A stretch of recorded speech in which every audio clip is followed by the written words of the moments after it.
What's happening, everybody? It's your boy again, Black Conscious Convo. I'm your host, Chris Diggins. Today, my guest, I'ma say this, period, point blank. Some individuals, a lot of the individuals I have interviewed don't believe that they are stars. At the same time, I don't just interview stars, I interview people of the community, hustlers, ballers, divas, individuals that I believe have something to say in conversation that just benefits people in general. That's what we're supposed to do in life. So this is me trying to do that.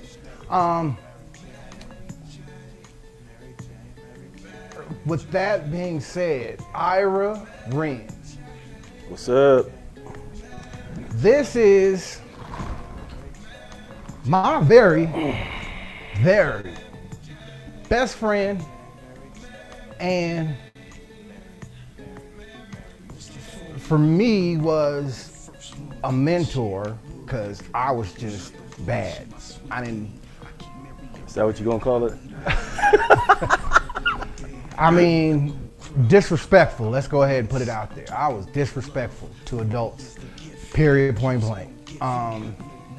Depending on the youth, who the youth was, and so forth, all depend on if I was that person.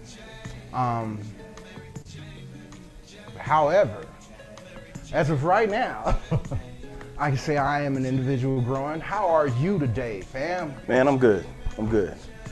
Blessed to be here like any other time. You know what I mean? It's good. I can dig that. It's been something else since COVID, hasn't it? Yeah. I mean, look at the world in itself. This isn't supposed to be happening right now, you know what I mean? So you let the world tell it, you feel me what I'm saying? So definitely blessed to be here. Well, in general, for me, myself, I noticed certain little things about this. One, it wasn't supposed to go around the world. Now, me, I worked in healthcare. One of the things that we talk about as nurses when you talk to your other co-workers and stuff like that, they talk about how, in general, the last thing that went around the world like this was AIDS. So, I mean, it's some fucked up shit, honestly. Like, you know what I mean? Well, when you say that, in saying that, do you justify or knock the people that have a concern with the vaccine being developed that quickly? If something that long ago, like AIDS, is the last thing that they can say statistically just swept the world by storm like that, right? Correct. And for as long as it took them to come up with some kind of cure for AIDS, but we're subjected to just like the flu. Right. Yeah, the flu as well. AIDS is a mutating virus. Exactly. So there won't be a cure. There will just be something to quell, huh? I mean, if that's what you want to call it. Yeah, I mean, even now, are you signed up to get the vaccination yourself? See, my thing, once again, I'm going to tell y'all, I worked in healthcare for over 15 years. So when the flu vaccine came out, I was on it for 17 plus years. And I hate needles. I don't know if you know that. I do know that. Okay. Yeah, you do. Yeah, I hate needles. I hate needles. So for an individual to say, oh yeah, you're gonna have to you need to take a vaccination, I'm like, okay, I've been there, done that, I'm cool. For sure. I wash my hands to the alphabet, or I sing happy birthday, either which one. If you sing happy birthday or say the alphabet, that's how you wash your hands. That's the total amount of time you're supposed to use. However it works for you, man. Well, no, like that's what we're taught in healthcare. I know, and they tell you, you know, like they teach kids as well to, you know, crisscross and interlacing the fingers and all that. Yeah, man, I get the concept behind it, but I don't think I have not sung a song to the washing of my hands. I just make sure I wash them thoroughly. That's all. I'm not saying that. No. It's too late. You said it already, dog. You said yo, you know, they changed the alphabet song though. They changed the alphabet song. It's LMNOPQ now instead of LMNOP. It's LMNOPQ. Real spit. They changed the song? A B C D E F G H I J K L M N O P Q R S T U V W. That's how it goes now. That's how they're teaching it to the kids now. You know, I remember the favorite part of the damn alphabet song was LMNOP. You know what I'm saying? That's crazy. Yeah, I'm serious. So now does that change the way you wash your hands? No, it's just in general. Like I said, that's the way folks was taught. Like in general, you know. Yeah, for sure. That's how it's got to be though, man. That safety issue. That's the part that's the only part about this that I don't understand. You know what I'm saying? Safety? Yeah, I mean, well, the things you can do, preventive maintenance to maintain and be safe with yourself and those surrounding you. You know what I'm saying? Aren't they the simplest? They're things that you should have been doing your entire life already. I mean, it lets you know how nasty people are. That's the honest to God truth. Like, for me, for anybody to say that they got it off of contact, that's some shit right there. Now, being in a room with people who you may have breathed it in, yes. But to get it from contact, you know, I make a reference. Moses Nim was told all they had to do to stop their firstborn from being killed was put lamb's blood on the door. Mark an X, whatever, I don't know. Just put the lamb's blood on the door. Now, you know that information got to Pharaoh because it wasn't like there wasn't no hotline. That was word of mouth. And that had to travel throughout everything that people was doing and everywhere everybody was going. So you was just being an asshole, Pharaoh, to lose your son, and that was all on you. But in general, right now, you just got people that are nasty, who do not wash their hands. I mean, that's the truth. You've seen people sneeze without covering their mouth. And that's the truth.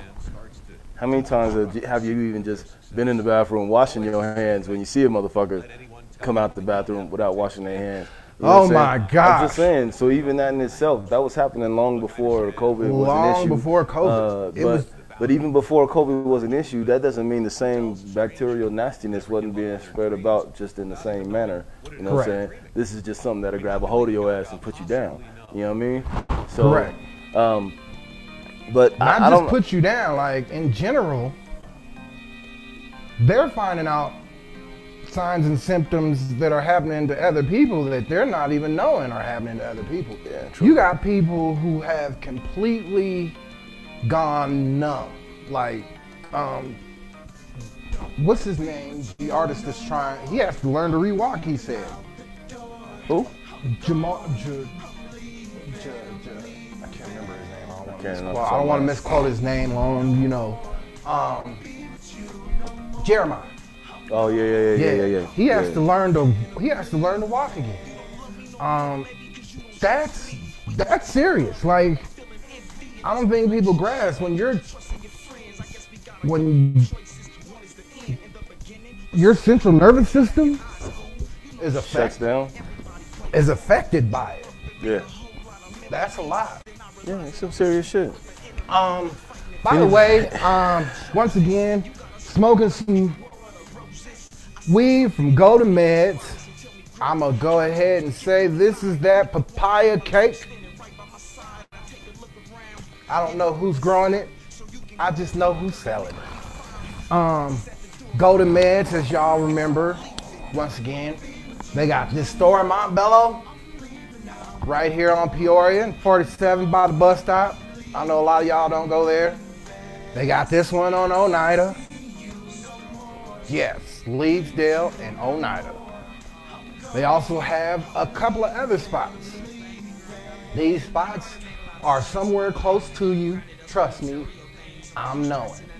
If you're in the metro area, if you're in Denver, this is near you. How do you feel about entertainment right now? Which parts? Any parts of entertainment, from music to artwork to all forms of entertainment. I kind of look at it, it's a wash at the moment. I mean, the industry is built on getting out there and doing it, making the money. And the COVID situation puts a damper on that for everybody. But it hasn't stopped those hungry artists that are out there still doing it, find a way to make it happen. Right, like how, performing online, shout out, Versus. Turn it into Versus is a dope team too. Oh my God. But you know, how streaming has become one of the highest priorities in the industry right now, that shows you that hunger is never gonna go away. They're gonna find a way to make some cheese out of it. If you're definitely about it, yes. That's even if the streaming part is coexistence with everything, even these YouTubers, anybody that's just doing something online, you know, the more streams they can get out of it, the better, right? Oh yeah. But content to turn is it king, yes. To turn it into a main revenue stream, no pun intended, for the industry itself was kind of, it wasn't surprising, but it was like, okay, that's right. Find another way, get around this hump, get this money still, because no matter what, the creativity doesn't stop flowing. But for those that might lose that hunger, that would suck, to lose the hunger because there's no revenue stream behind it. You know what I mean? Right. So it was cool for them to develop it and make it a top priority still. And those artists that are taking it seriously and digging down into that aspect of it, man, they're still eating. They're eating good too, even though they can't do live shows and things like that. So it's funny, I'm not saying but it'll work. I don't know how good they're eating. I'm not gonna lie to you. I didn't say they're eating as good as they were. Oh yeah, no. I'm just saying in general. I don't know, because in general there are still some things, like honestly the one that's paying the most when it comes to streaming in general, where folks is making their money back, is Hove. You know what I mean? Why? At the same time, everybody has the ability to control their revenue. That's what makes it make sense. Yeah. That makes it make hella sense. I was thinking about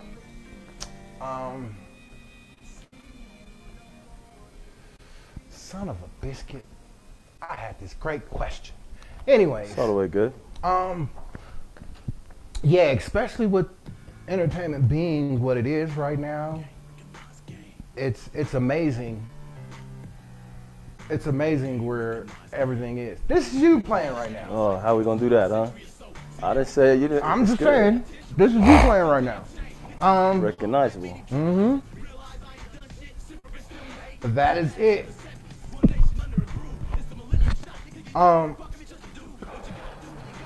Yo. Entertainment wise. I remember you asked me off camera, man. One of my favorite joints that I done. This was one. But this was because I got this hard ass beat. You know what I'm saying? Because everybody stopped using the piano, you know what I'm saying? And was getting all synthesis, you know what I'm saying? And I caught this hard ass beat with the basic drum kick under it, man. And took it back to the, woo-hoo-hoo, made you want to get out there like this. Remember back when the music just make you want to fight somebody? That was that track. So, you know, I wonder who I got that from. Oh yeah, you did that one. Yeah, you did that one. That's what's up. Yeah, Yellow Beezy, that's your track. Oh, hold up. Wait, there's this other part in there where I was like, what do you expect me to do with this? You said, you'll figure it out. Right here. Change the whole beat just in the middle of nowhere. Yeah, remember that? And I called you, was like, yo, it was hitting hard. What you expect me to do right there? You'll figure it out. And hung up on me. I went back to the booth. It's like, we got that. Yeah. Is that what I did for real? You did that, man. That's real talk. Oh, wow. You'll figure it out. And I was like, all right. He said, think differently. I said, oh, wow. All right. Well, We finished that one that night. I remember that one, man. That was dope, though. musically, you have always challenged me. Like you never accepted anything that I said I could not do. You would say, Music. yeah, musically, you would say, I want you to do this, and I'd be like, I don't know if I can do that, or I don't think I can do that, and then Just spin the records, Blue. Blue. Spin the record. Yeah. it was that. I believe, honestly, because of the mentality that we grew up in, I was always able to centralize that through music. Fair enough. And I knew your voice. Like it was from your cadence all the way down, just in general. Like I knew what you was gonna do on the track. Like For sure.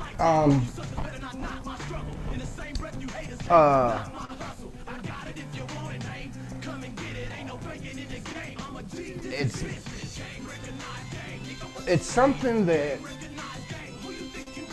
I always loved, especially when it came to like the horns, Yeah. the piano, Yeah. and that drum line. Like Yeah. I remember watching you move from brass instruments to the drums. Yeah. That is diversified, Everybody told man. you couldn't do that. That's exactly why I did it, though. That is exactly why I did it. Real talk. And that's a testament That- to itself right there. You're right. that right That's there. exactly why I did it. And you are the one person that knows I never learned how to read music. Yeah. But it was the ear, though. It was the ear. That was- Because the only people that ever knew that, I knew it, but nobody else ever knew that you couldn't read it. You know what I mean? Yeah, he knew. But he was gonna ride with it. Exactly, because you'll play it, you just couldn't read it. You know what I'm saying? Yeah, And that's it. I knew what each note was. I knew what a single, half note, full note, staccato, half rest, full rest. that's real spit. Real spit. I mean, learning music is one thing, man. Reading the notes are another thing, but it's not that you couldn't read the notes, but you could read the music. You knew the music once we, you know what I'm saying? It was never but like, if you used to ask me, what's that this note? note? Hell yeah. Hell yeah. And I remember sitting there watching you, like, you would put the letters right there. Yeah. And it was like, this nigga knows what he's doing. Like, who is this nigga? Like, That's what I do, man. that's what I'm saying. You wanted to fight me, though. Because I came in and snatched up first chair. Like it was nothing. all right, Yo, all right. I own that First, shit. I own that shit, though. Hold on, first. Yeah. I remember that I got shit. suspended. Let's go ahead and take this Was back. that 8th grade? Yeah. Okay. This was. Okay. MC Hammer had just came. I got suspended. I come back. Somebody got my chair. What do you mean somebody got my chair? Ain't nobody else here but me. Yeah. Chris Fugit was gone. Chris Fugit, yeah, that's what's up. He had the chair before me. He was. Okay. I totally respected that. He was older than me. Totally respected that. He was gone. So now it's, I get suspended, come back 3 days later, or should I say day 4, excuse me. 3 day suspension, you come back on the 4th day. Life was so great back then. You got suspended. I feel bad for these kids. Like, they get the cops. Yeah, and that's crazy. That's crazy. Like, I remember when there was the fight on the ramp and the cop was there. Yeah. And everybody froze when he pulled his heat out. Yeah. But prior to that, it didn't mean nothing, though. He can get it, too. If he wanted to get it, He was about he was to. going to get it, too. Yeah, that's what's up. The reason why he pulled it, because he seen me hop over Yeah. that damn rail. I Like, remember that shit, too. Yes, sir. oh, man. I remember him pulling that gun out. As soon as I hopped over that rail, he was like, oh, this shit is over. It's going down. That's how it used to go down, though. But that was the Bell side, though, bro. You're not gonna see that too much anywhere else, though. You know? Everything, this is what we was talking about last week. Everything that we did in Montbello, and it doesn't matter what it did, it was. Yeah. The football team was a game. The basketball team was a game. Even the debate team, the golf club, choir, it didn't matter. Everything in high school at Montbello High School. We did it in a gang format. Like, Yeah. That's what the format. That's what you want to break it down to. Yeah, the format. Like it was no other way to do it correctly. That's. I think that's because that's what triggered our learning in general. Like in general, I remember Rap a Lot saving my life. I got a pocket full of stars. Yeah, that UGK joint, that was a shit. See, one of the things, when y'all went to California, I mean, you telling me how the situation occurred. My mouth. At that time, Smoke and I was doing things. Mom finds some. I don't think she knew what it was. But in general, at that point, it was time to move. Once that was found. For sure. She moved into a 2-bedroom with her, JR, and I. Okay. And me and Smoke had a crib over in the Albrooks. For sure. What was they before? Yeah, that was the Albrooks. Yeah, the Sandstones and the Albrooks. That's what they were. Sandstones, Albrooks Crossings. That's how it was. Yeah. Sandstone, Albrooks Crossing. This is before they shut them down. But yeah, that was the first time I seen Smoke. I will testify to this, is the one that taught me how to hustle. The definition of hustle was given to me though through hip hop, like Biggie's 10 Crack Commandments. Once again, Pocket Full of Stones. All Eyes on Me, like Dear Mama, you paying the bill. Classic. You know what I mean? Like yeah, in general, sure. those are things that I live by.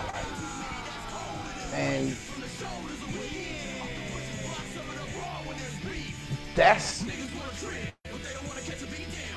that was where everything changed dope-wise for me. Like I found out about making money on the side of working.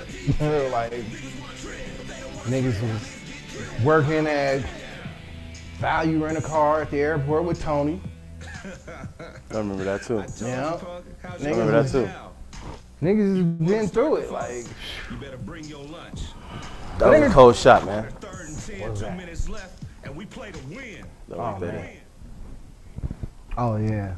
That was another classic right there, though. Sorry, you wasn't paying attention. I was listening to that joint too. Listen to music on. Because you know that track right there was from YB as well. That track right there was from YB as well. Yeah, some rock and roll shit. Yeah, that motherfucking guitar. And my boy, not not shout him out, Rick Smith from Hover Tracks in Cali, got behind it and ran his, you know what I'm saying? Oh yeah, that's what I was gonna say. I just did the basics. Man. Let's put the truth out there. When he put that other on there, but he couldn't do that without what he got. His reasoning, or the reason why I asked him to do that, is to make each verse different. I remember when you sent me that track, you said this is just for an intro, and I was like, this is just too hard. You know what I'm saying? and it was Big Day Day had started writing some shit and was like, talk is cheap. You know what I'm saying? It's $1.50 whistling Dixie through crooked teeth. You know what I'm saying? And I was like, what the hell? You know what I'm saying? And we started pinning it, messing with it, and turning it into the hook. So once you get a hook or something, we had to stretch it out. But you only sent me enough of a snippet for an intro. You know what I'm saying? Because that's what you had intended that to be. And I hit you back with, nah, man. He was like, no. It was too hard though. I remember that. It was too like, hard. no, I'm not about to intro this. It's too hard. Man, like in general, that's crazy how much music though we have been through. Like, man, that's middle school's worth of music to high school music to music after high school. That's a lot of music. In the beginning, before everybody even knew hip hop would be as big as it was. By the way, if y'all questioning what's on my face, this is me trying to grow out my beard, so don't look at me crazy when y'all see Fred Sanford's friend Grady walking around y'all looking like he's been to the gym. Okay, for real. Y'all know what it is. I've never grown my beard out fully. I'm attempting this shit. Like I said, when y'all see Grady, Fred Sanford's homie, looking like he been to the gym, don't look at me crazy. Just know that's what it is. The juices and berries, bro. Huh? Juices and berries. You gotta get the juices and berries in that fro. You know what I'm saying? Make that luxuriousness. You know what I'm saying? Yours is professional. Dude, everybody. It's called a chin fro, nigga. The chin fro. Everybody that's able to grow one. I'm shit, man. I don't even know what it was when I was able to actually start growing one. Cause you know, man, the motherfucker couldn't even grow no hair. I was like 19 and had like 2 strands of hair on my chin. You know what I'm saying? But that nigga Jake Dog, man, Jake Dog nigga had a Jake Dog and Bam Bam. Remember both the niggas had full in high school, man. So I don't know. By the time I was actually able to start growing this mug, it is what it is, you know. But you'll be all right though. You know what I'm saying? Put a brush to that shit. Man, it's all the way good. I'm trying. Any movies this weekend? I haven't really, man, since the COVID joint. Movies is not a big thing to me. You know what I'm saying? I'm not gonna lie to you, man. It used to be movies, hitting the theaters on the first night it come out, things like that used to be a thing. You know what I'm saying? I dig movies, and then once you get like the black box or the Fire Stick or something, the theater takes a suffering. You know what I'm saying? Stop trying to go up in there. But those are things that I really haven't paid too much attention to. You know what I'm saying? Because focus now just be on work, home. You know what I'm saying? Not too much more to focus on though, in all actuality. Right. You know what I'm saying? So it's not like I don't feel like I'm missing out on anything by not doing anything. Look, you feel me? And you're not. Yeah. Let's be honest. Yeah, true that. You're not. Me myself, like I said, I'm just an entertainment person. I constantly find things for the show. The show is growing, so like in January, by the way, in January, I will not be smoking. The whole month of January, I sacrifice smoking for a whole month. For what? For the simple fact of, I believe that we should all give something back to God. I needed to ask you for what before I said yeah, right? So, you feel me? So I wanted to know what it was for. I believe you'll do that. You know what I'm saying? But depending on what it was about, I needed to know, because for you to stop smoking it has to be for God. So that doesn't make any sense. Yeah, every year, except for last year, because I knew COVID was coming. I knew who was running the country. Not to put this on y'all, however, I knew that there was going to be a failure in the system and that it was going to get over here in January. So I continued to smoke even though we knew about COVID, but we didn't know how far it was going to get. For sure. I don't think anybody did until it slapped us in the face. I mean, people knew. We didn't know until it slapped us in the face. You know what I'm saying? I remember first hearing about it. I mean, to cut you. I remember first hearing about it and was like, yeah, right. some more media hype. You know what I'm saying? Got this jackass in the office and shit, trying to hype some shit up, make himself look good because he's gonna turn around and try to fix everything. That's the first thing I said when I first heard about it, when it wasn't even supposedly here yet. Pull you the know Bush what I'm saying? Jr. is what you're saying. You dig? I'm saying they might be related. Anyway, but when it slapped us in the face, it was like a cold reality check. Like, okay, now you have to deal with something as a president.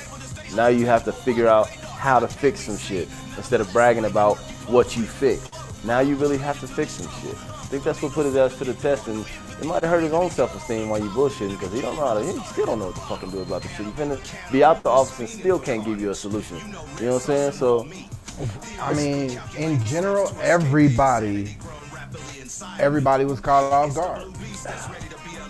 Once again, it sucks, man.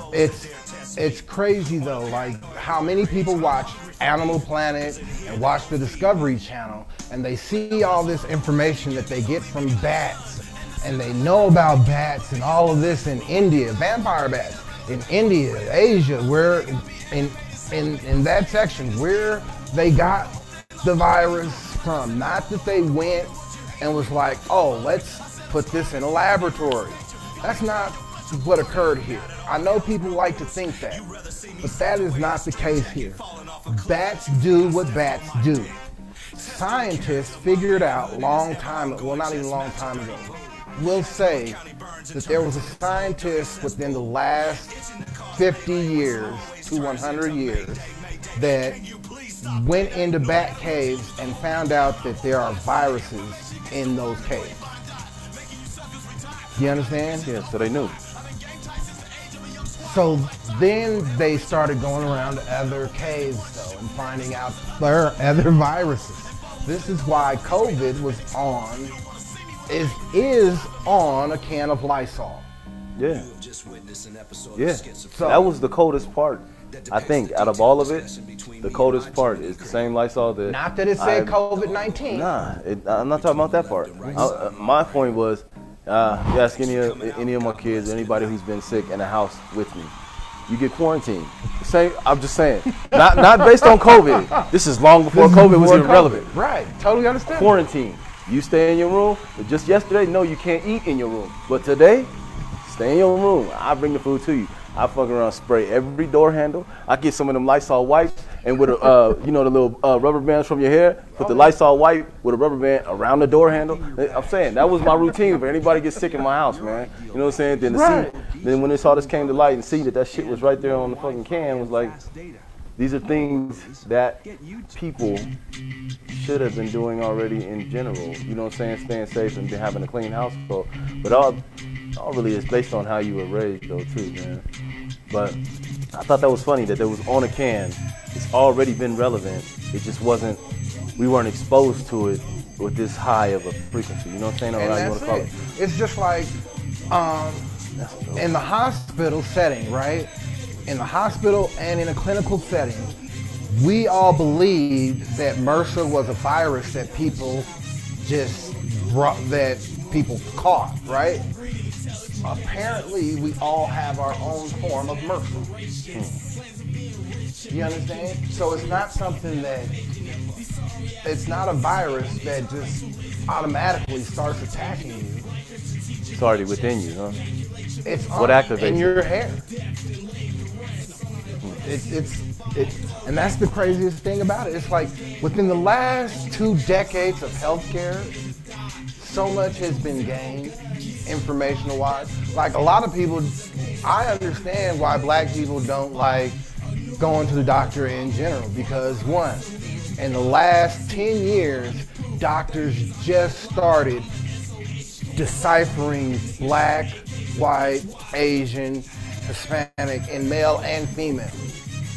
When they say complications to this may be a majority of those complications, you can get on to Pfizer, a company that makes meds.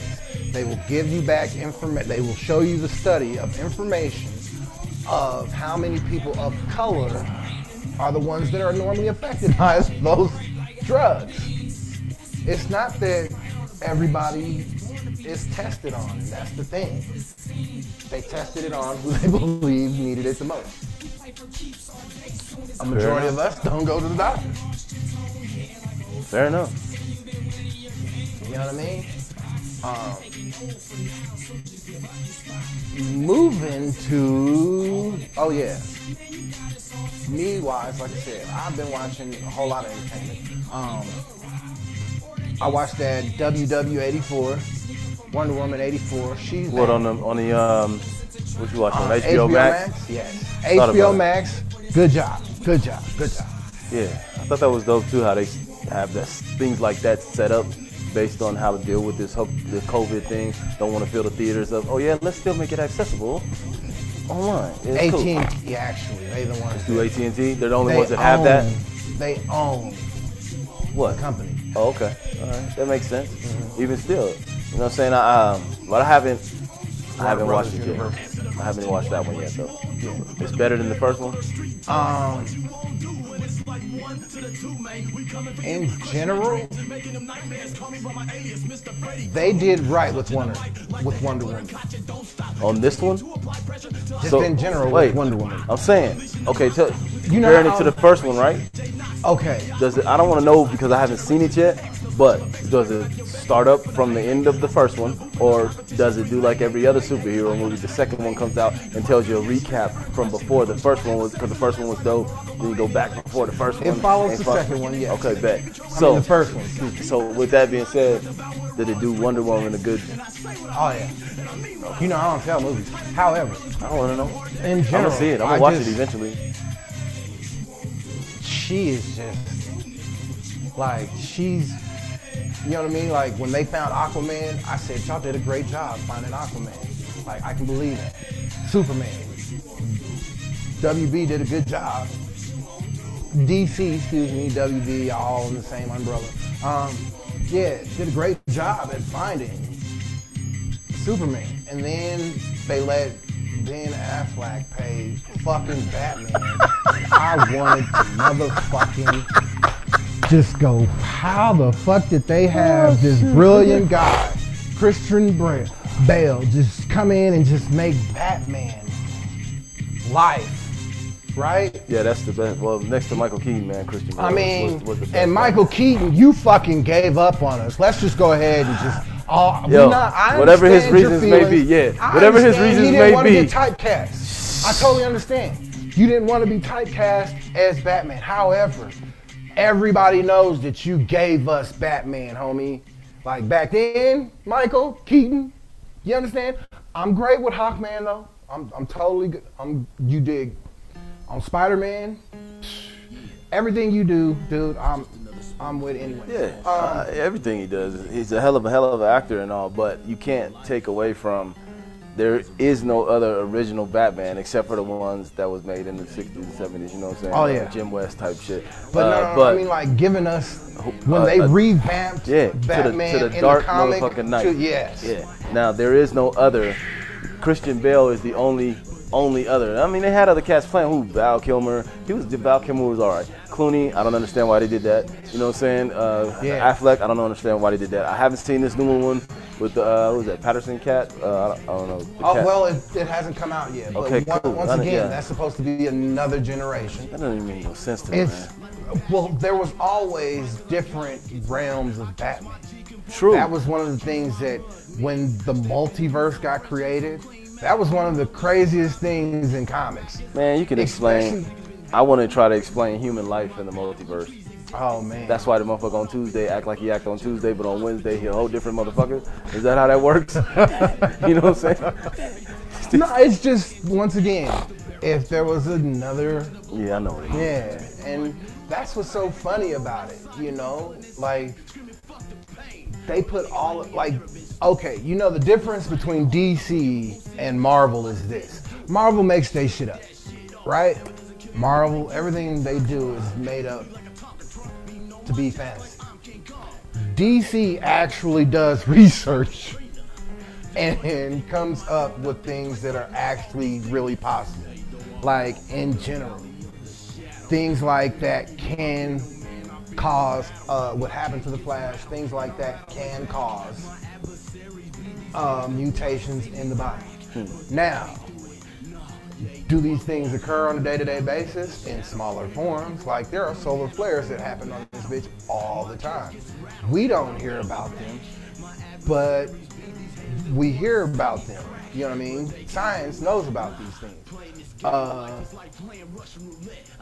That's just me. You know what I mean? I pay attention to all this little things because, like I said, I look for the facts. People can bullshit me all the time. Oh, let's not get it confused though, man. You talking about you look for the facts in relation to some comic book superheroes? Not just in general. I mean, once again, the church shut down the Constantine book. For the story, the content of the story itself? Because of the depth. You understand? Yeah. And this is from their own. That's what they do. They get in. You're not just gonna make a comic for DC. They want behind stories so they can create more. Yeah, the backstory is relevant to any comic book character. Everything, and it's like that is one of the things that has always amazed me with it. You know what I mean? To use actual factual information to create your comic. You know what I mean? Yeah, true that. I can feel that. Batman makes all the villains. Something has happened to each person that Batman has done while saving someone else. Yeah. That has caused. And that's what makes them one of his mortal enemies now, because he created them. Segue back to what we were talking about before, not to jump back, about Michael Keaton. Don't give your boy Jack no credit to being the original Joker. Oh my That's the God. best. Aside from my boy that passed, you know what I'm saying? But he was the original Joker. Heath Ledger. Oh, yeah. Aside from Heath Ledger, that Joker performance was ridiculous. I mean, but prior to that, you know what I'm saying? There is no credit given. So that shit was dope too. Yeah. Sorry, I just had to jump back on that. But So. I mean, in general, Joker is not an individual. Okay. We're taking entertainment a little bit longer this time. We're gonna do entertainment, and then we're gonna do some sports and some technology. Look, when it comes to entertainment, especially acting, people go into those characters. They don't just, it's not just, oh, let me just play like here, play sick. You know what I mean? It's not like that. It's let me embody who this person is and portray who that person is. Now, people love to say, oh, but I don't like the way black actors have to dress up and turn into the... First off, acting and theater was stolen from Japanese or from the Chinese in general. Kabuki theater, where the men and the women, okay, the men played the women and the women played the men. This is way before Caucasian got their hands on what they call theater, okay? So when we talk about people dressing up and being demoralized, they are going into character. They are doing that as of a choice to be an actor. You can hate on it all you want to, because that's all that really is. There is a craft that has a line of history to it. I don't know about theater back in Africa. And when I talk to people from Africa, their form of theater was listening to the storyteller. That's not somebody acting out stories. True that. That's listening to the storyteller. True that. So, I'm just giving my perspective on entertainment when it comes to that part, because I can't stand when people go, oh, they love dressing black people up and da-da-da-da-da. First off, they make that choice. What are they trying to portray? That's the question you want to ask yourself, is if there is something going on, that's the person you need to portray. You need to be asking, because in general, if they don't give you the character that they're supposed to be giving you while they're dressed up, you should question it. I feel you on that, especially if you pay for that shit. You know what I mean? When The Rock played gay in that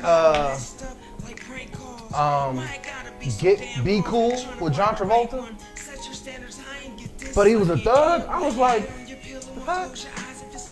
I was like, wait a minute. Why would he even do that? But at the same time, The Rock is an actor. He is Dwayne Johnson to everybody that knows him personally. He is The Rock to everybody around the world.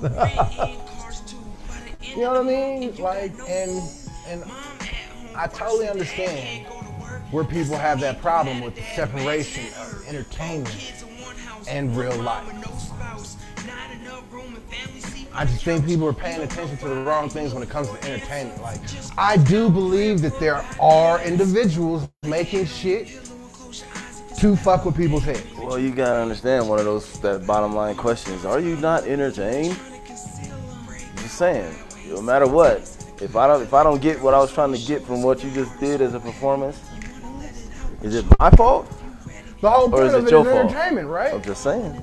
That's the whole point of it. It's called entertainment.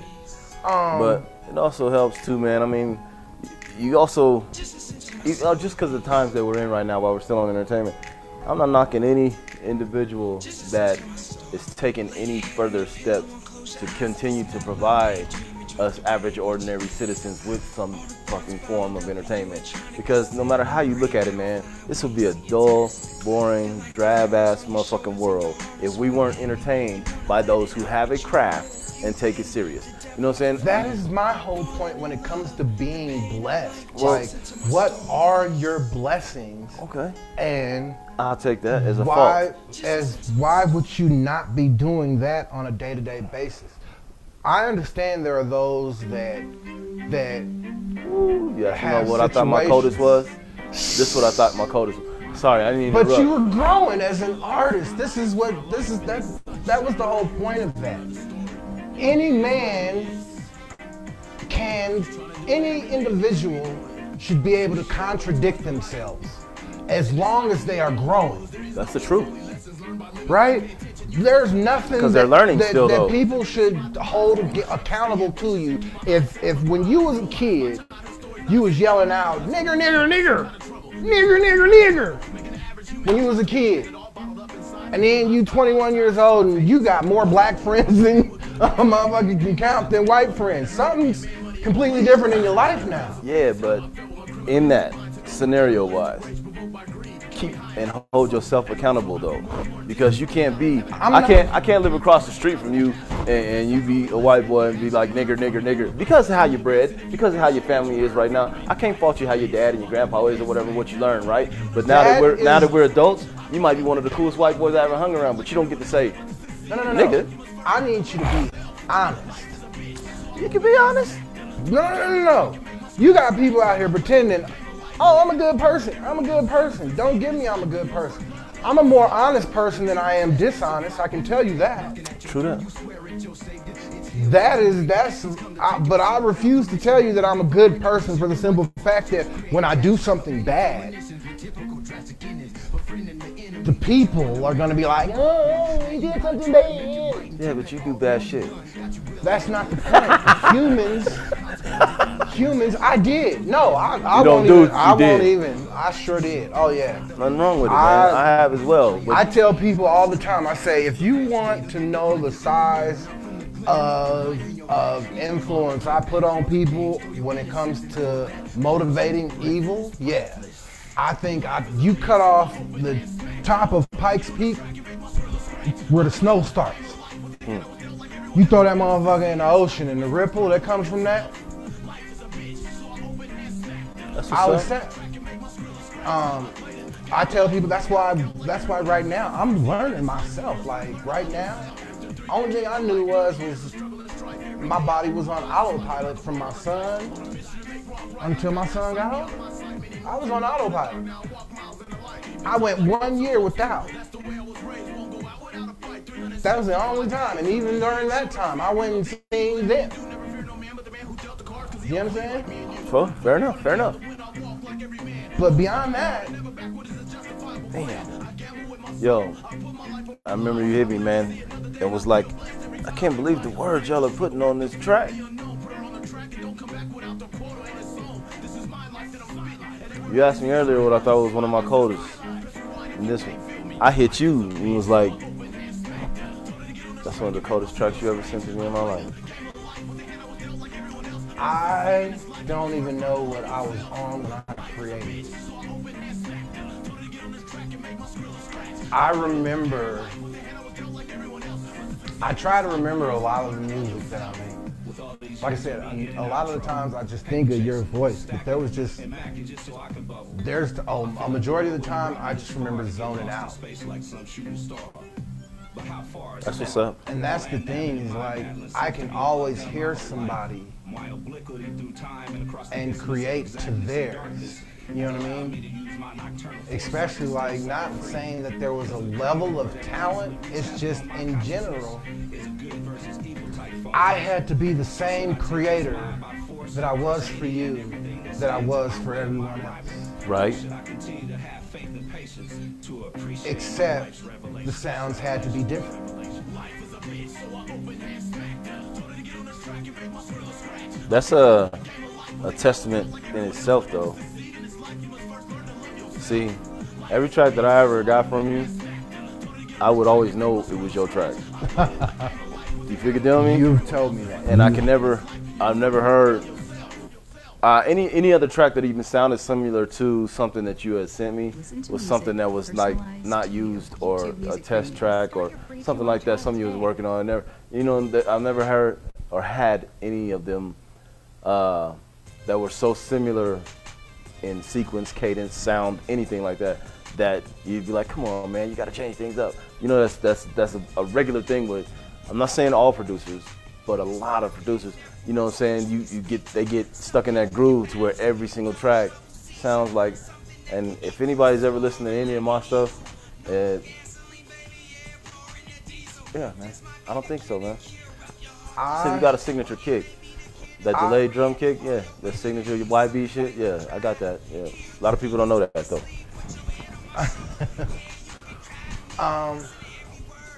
I learned from a lot of great ones, I believe.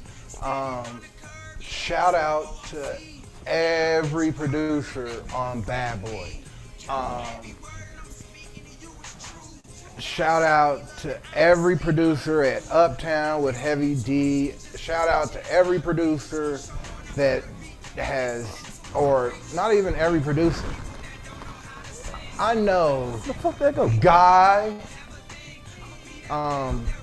Teddy Riley,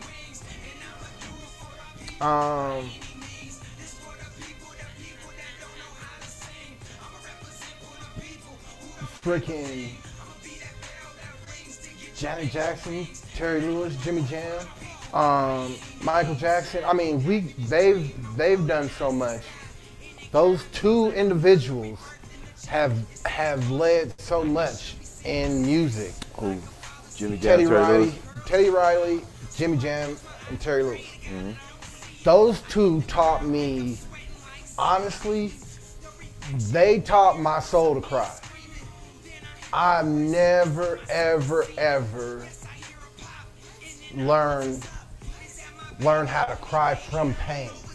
But the music that they put together would make your soul want to cry out in general. Like, it was like when folks used to hear individuals singing in the car back in the day. Yeah, I didn't believe in it until, you know what I mean, I would hear it, and that was when it was sung for me musically. Makes sense. But then you have the movement, which was Timberland. You have Wyclef. You have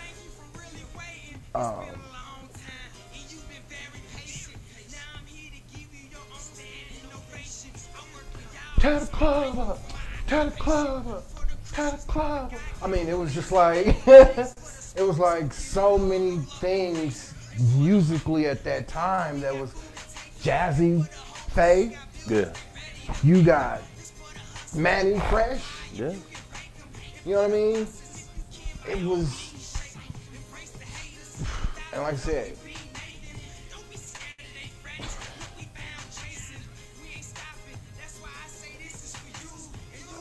when I seen that you didn't have to have the straight format that they told you had to have musically to win, I was like, okay, we in there.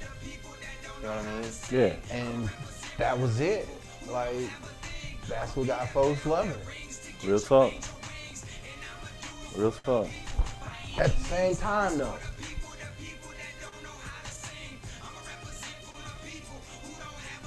I'll never give that up. What about you? It would be hard to do that. Oh my God. It would be hard to think about giving up. The problem with it is that it's now it's been so long that it's, since you've adapted to that, it's embedded. You know what I'm saying? You just got to strive to be different. You can't make the same cake, what's that called? Cake cutter as beat as another producer. You can follow the walk, but nowadays, even now, all right, my example. No, man. I have. Not compare. I wasn't trying to say that in comparison to anything. Oh, no, but I'm just saying in general. I would love to know because I fucked around and listened to, man, the song escapes me right now, but it's been many, many moons since I wrote this verse, man. And there was somebody using some of the same words that were in a verse of mine from, I don't know, I think I wrote that shit back in 2010 maybe. And it just came out like last year or the year before. You know what I'm saying? It's their cadence and the way they delivered it would use some of the same exact words and the same delivery. Sent me through the roof. You know, I called my baby bro, was like, yo, nigga, download this song, nigga. Hold up, man. That's my shit. You know what I'm saying? That nigga had to tell me, like, man, shut up. You know what I'm saying? But just, you know what I'm saying? Real talk. I went left, like, nigga, and it's been, like I said, since 2010 or so, since I wrote that shit. And because maybe, you know, on mine, I still got it in the back of my head, like, you know, you should have pushed it all the way to the limit and didn't. So it's still my shit. It's some underlying type shit. You can find it online, but you can't find anywhere else type shit. I was like, you know, maybe, yeah, now this dude's putting it out there and his delivery of it is out there. You know what I'm saying? So I'm like, man, I felt real shitty. But then it also, after my bro called me down, was like, come on, man, get off that high horse. You know what I'm saying? And walk with the rest of us. I had to think about it, like, take a little bit of credibility. Like, if that's how this dude sounds and I think it's hard, give him some credit, because when I said it, I thought it was hard as hell too. You feel me? It can't be. That doesn't mean he got it from me. Doesn't mean he took it from me. But just think that there are other humans out there, man, that see some of this stuff like you see it and spit it the way you spit it. You know, tell the story the way you tell it. You're not the only motherfucker that got 2 feet on this planet. You know what I mean? So. And that's my whole point when it comes to, one, doing this show. You know what I mean? One, this is the first thing I've done for me. This show? Yes. I'm proud of you, by the way, though, man. Real talk. Real talk. Whole show. Fan. Yeah, no doubt. Look, you know, I'm used to working for, hustling for a reason. Not for me, you know what I mean? Yeah, the cause. Falling in line, front line for the cause. Most of the time, you ain't motivated for anything else. Yeah, I love being a soldier. Yeah. Like, folks don't grasp that anymore. You got to be a soldier before you're a lieutenant or sergeant or whatever, whichever way you move up. And I just loved being a soldier. It wasn't about moving up for me. Because I just love my role. But then folks told me, you also a leader. We had a conversation this past week. You and I? Yeah. Okay. Where you was giving me credit and I'm sitting there like, how is that possible? I'm looking at you that way. You know what I mean? And in general, I'm sitting here and I'm learning, like, we all have our journeys we just got to recognize when our next move is our best move. And I never recognized that. I always recognized being on the chessboard ready to fight. Like, which way you want me to go? Which way you want me to go? 2 steps forward, 1 step forward, 2 steps forward, 1 step. I'm gonna make sure you get your shit back. You understand? I get I'm gonna get on the other side of the board, trust me. I get it. But that's just always been me. And music-wise, like I said, I'll never stop being that. I love being a servant when it comes to creating music. That's what I am to all artists. You know what I mean? I'm learning how to play guitar so I can be a better producer for artists in general. At the same time,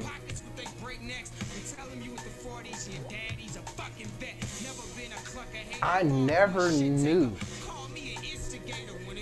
that we influenced each other musically. I don't understand that. Yeah, how we. I don't understand. You can say some shit like that after we just now live. No. Okay, maybe I interpreted that wrong. What you just said, because I was like live. We just was talking shit about how you came back to school from being suspended, Right, and from there it became a contest, nigga. From jump. Think about when we was younger, right? Yeah. Till now. Yeah. My comprehension, I was angry still. Once again, I still had my own mission. I wanted to know that goddamn answer. That's all I ever wanted to know. For sure. I was like a pit bull to that one fucking answer. Like, no, you already know how indeed. Yeah. I feel you on that. That makes sense. You know what I mean? And that was my mental issue. And then once God solved it, it was like, oh shit. You alright, man. I have nothing to be angry about anymore. What am I gonna be angry about? What I need something to be angry about, y'all. That was my thing. But then it was like, okay, now I'm balanced. I understand that yes, evil's got to exist. It's a balance, man. It's balance. Evil's got to exist. Some people don't like it. However, I know that I can't be that dude. You know what I mean? And that's what I understand in general for myself. When it comes to God, it's not about being good. It's not about just being all bad. It is about being balanced, knowing that He's the field. You know what I mean? Yeah, 100. And that's just always worked for me. As I was saying though. Oh. What? Nah, man, you good. Look.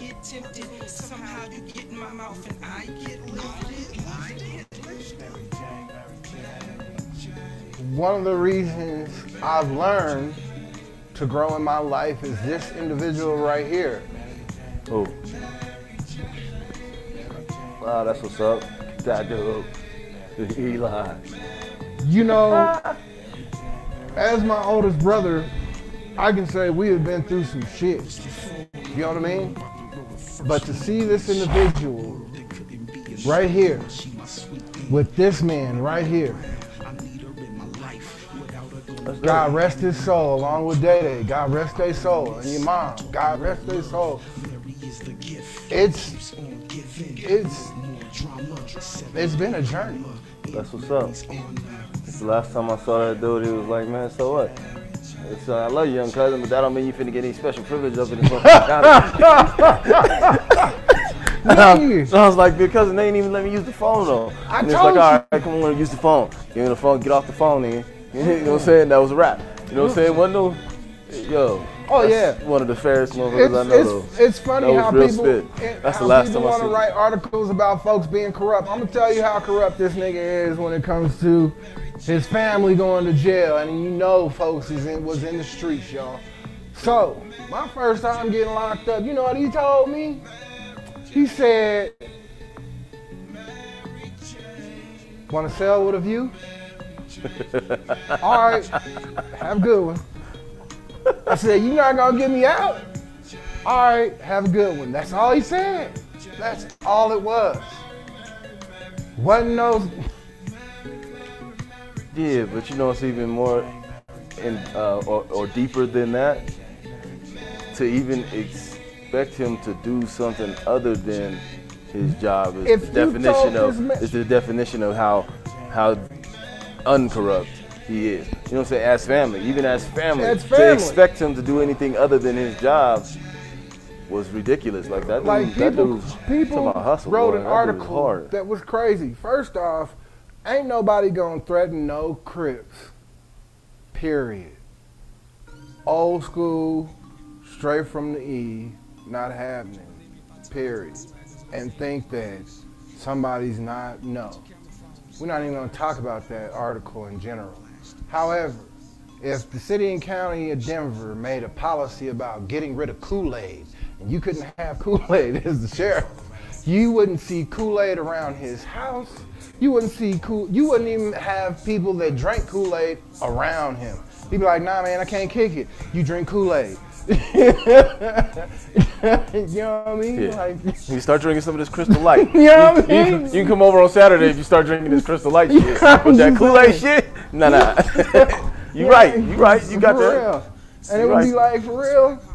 But beyond that, going into sports. Oh shit, here we go. What you thinking about? None. I told you, man, you know, Broncos play tomorrow. Against them Chargers. Yeah. You know what I'm saying? That's about it. In 1 hour. The game starts today? That's today's Hawks game? Play the Grizzlies. Yeah. That's what's up. You got me, man. I told you. I don't really even follow. You dig? So. I can dig it. I mean, once again, it's not really much to do. Watching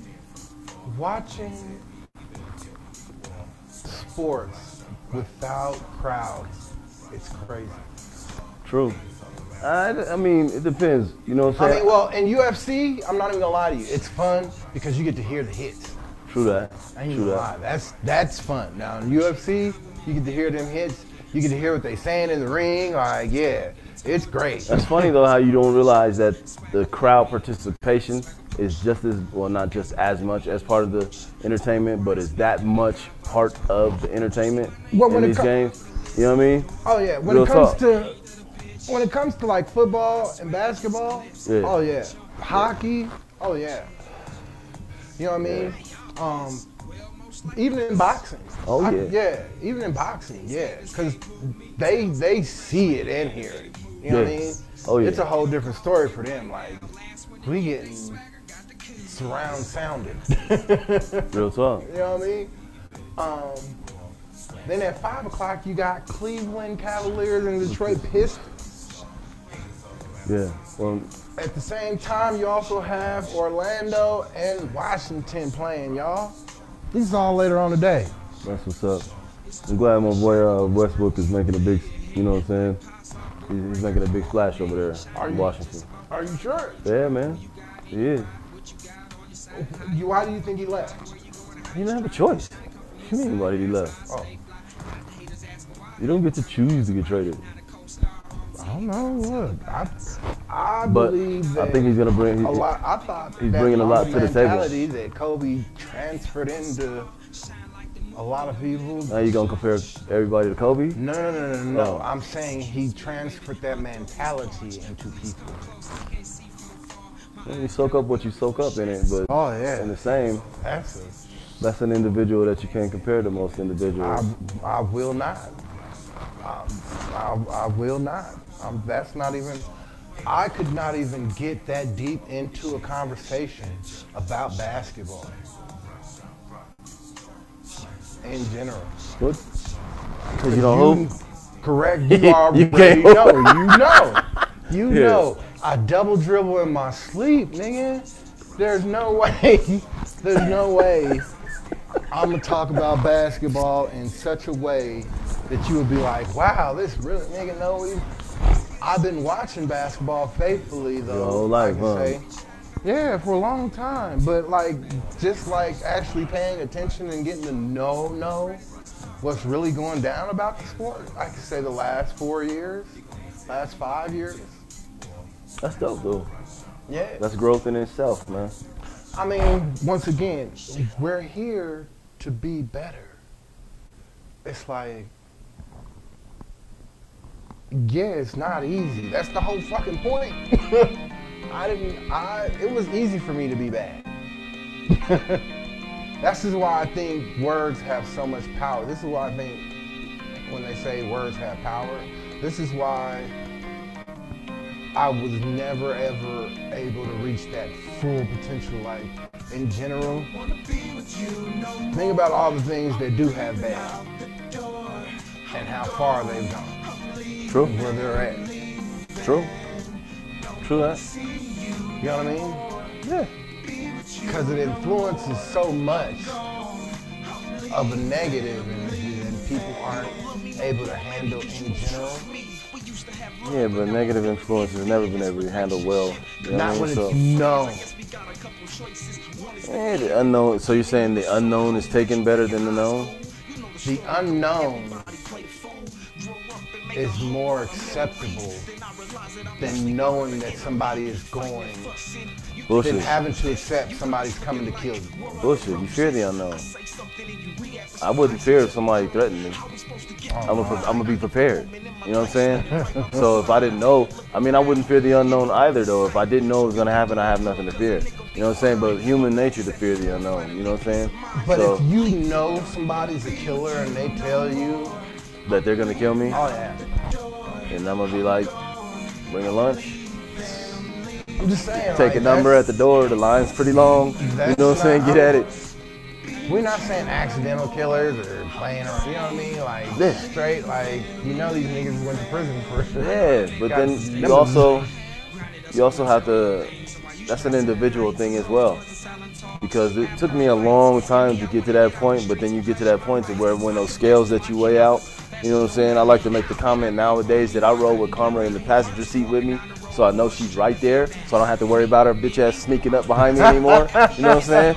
I just roll with her on shotgun. You know what I'm saying? Because it's just like that. You feel me? Because back when you didn't really give a fuck about too much or nothing, it was like part of your thrill to get caught by Karma sneaking up on you around the corner. That just happens. It's part of the game. Now I'm like, I'm too old for that shit. You know what I'm saying? If I'm gonna do something to somebody that's gonna bring something back to me in a negative manner, I'm gonna make sure what I did to them was so fucked up that I already know what's coming. You know what I'm saying? I don't have to wait for that shit. Or I'm just gonna be like, I'm grown, man. Why even involve myself in some kind of shit like that? You know what I'm saying? I'm not too old for it, but I am a lot wiser than I was when I was younger. So, you know what I'm saying? It doesn't make any sense. Those are the decisions that, okay, relatable. When it wasn't a decision to be made, it was just an action to do. You feel me? Bam. Now it didn't matter what was going to happen from it because we did it.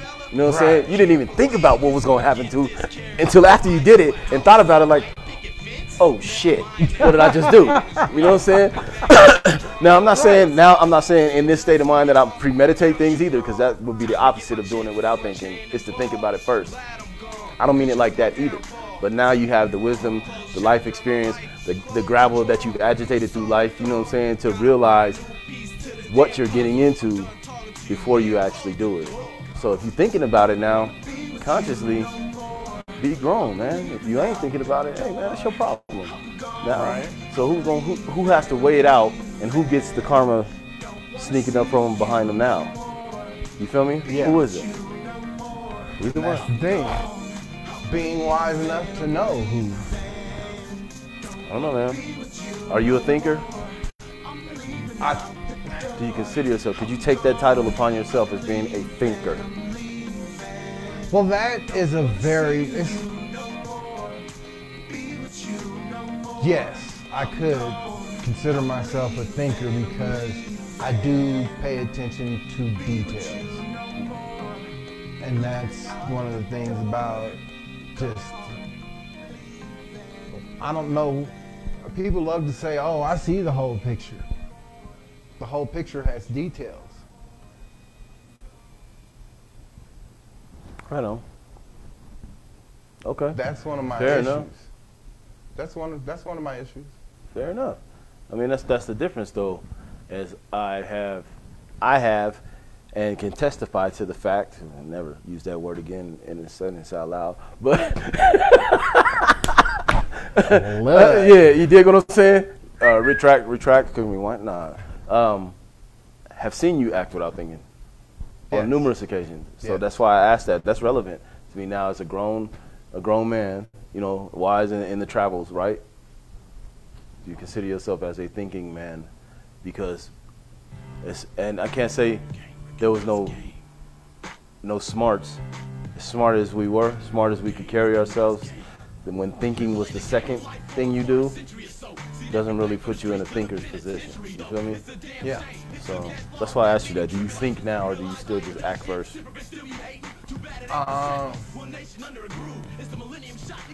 I think I can say it depends On the situation? Yeah. Fair enough. If I'm around people in general, I stay ready so I don't have to get ready. What? Did you say that because the song just said that right now? Yeah! Hip-hop quotables, huh? Quotables. It's not even that it's a hip-hop quotable. It's just, once again, this is what we live. Right? Yeah. That's just what we live. Like, who is that? That's real talk.